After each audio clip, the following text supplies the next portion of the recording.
Good day, everyone. I would like to start by introducing myself. My name is Amedy Bejerano, and in this video, I will be discussing my political self as my chosen topic for this subject's requirement. Politics is the set of activities that are associated with making decisions in groups or other forms of power relations among individuals, such as the distribution of resources or status. Defining our political self is how we see ourselves to our responsibilities and duties as citizens of the country. Since we live in the Philippines, we are aware that we practice pseudo democracy. Today, I will not be talking about my political stance, but instead, I will share my observations regarding the duration of the campaign up until the election we had days ago and give more insight on how it affected me, my entire being, and other people as well. Back when the candidates for presidency were first announced, I noticed that the majority of the people in social media were quick to vocalize on who their president will be. Some people immediately spread their opinions, while some were just quiet. As months passed by, I started seeing a lot more articles regarding who's who, who's better, who's more deserving, who's more favorable, and whatnot.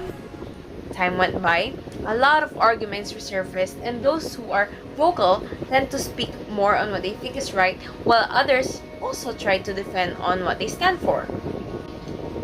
It got very common for me to see people in social media being unnecessarily toxic, spreading fake news, and even executing negative campaigning. I also personally got to see running politicians desperately buy people's votes, heard voters neglecting their loved ones due to different political views, and most of all witnessed others get judged for being assumed to having wrong principles for voting the candidate they opposed. This went on and on until the elections. I was never the type of person that argued a lot for my political stance, but I do get vocal when I think it is necessary. People may go too far when they sometimes get too obsessed with their candidate and be too fanatic about it.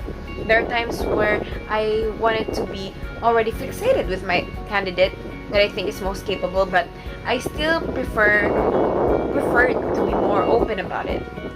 I took my time and browsed a lot of articles and books, and even came to moments where I would go, what in the world are others thinking to even consider voting for that person? Instead of detaching myself from people that I don't have in common with, I tried to understand more what they think. Communication and socialization play a huge role in this.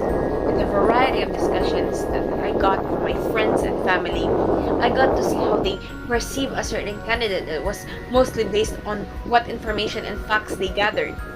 On the other hand, some just based it on their biased influences, who they feel is best, and went with their guts without further explanation. Some may even go for the reason of just hating the opposing side so much. Research suggests political identity has strong influence over individuals' attitudes and beliefs, which in turn can affect their behavior. Politics affects our rights, laws, health, and almost everything we experience on a daily basis. It is important to put in mind that the politicians are somewhat involved in making decisions about things like schools, transport, work, and benefits. Some people know this, some people do not yet, and some just do not care. Therefore, how you choose a person to lead tells a lot about how you think and who you are as a person. On May 10, 2022, the results of the elections were announced, and at the moment, a strong emotion has hit me, and it made me realize how much politics can affect the human's thoughts and behavior. My choice of presidents and senators correlate with my own values, my love for the environment, and the entire country. As a Filipino, my opinion is founded from my learnings of credible sources and documents, and is in line with the beliefs of my culture. If we think about it, it is still up to us on how we interpret a person's vote and judge on what they decide, for we have our own opinions and principles that makes us, as we already know, is our own selves. That is all for my presentation. Thank you very much, and may God bless us all.